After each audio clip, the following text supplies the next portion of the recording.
La transmission d'un vélo, c'est le système qui permet de transmettre à la roue arrière les mouvements qui sont imprimés par les pédales à l'avant. Traditionnellement, on utilise une chaîne et des plateaux avec des dents, mais c'est pas la seule solution, il y en a d'autres, parmi lesquelles la courroie qui est utilisée par exemple en moto par Harley-Davidson.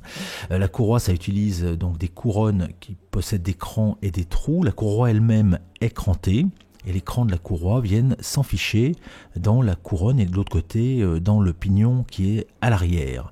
Donc là, c'est une transmission qui est plus souple, plus propre, puisqu'il n'y a pas de graisse, mais qui demande un cadre spécial. Vous voyez, l'arrière de ce cadre est démontable. Dans cet exemple, ça se voit beaucoup, ça peut être fait de manière plus subtile, puisqu'on ne peut pas ouvrir une courroie, c'est un cercle qui est fermé, alors qu'une chaîne, on peut l'ouvrir pour la glisser dans le cadre et puis refermer les maillons ensuite, et puis adapter la longueur de la chaîne aux besoins du cadre, ce qui n'est pas le cas avec une courroie. De la même manière, une courroie, elle ne peut pas se déplacer latéralement, donc on ne peut pas utiliser de dérailleur.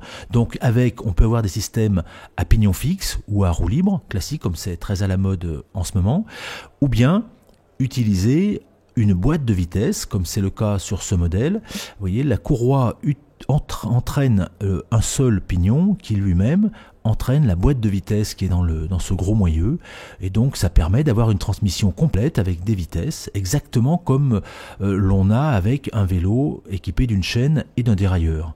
L'avantage donc de la courroie, c'est sa propreté et son silence de fonctionnement. Son inconvénient, c'est qu'elle est exigeante pour ce qui est du cadre.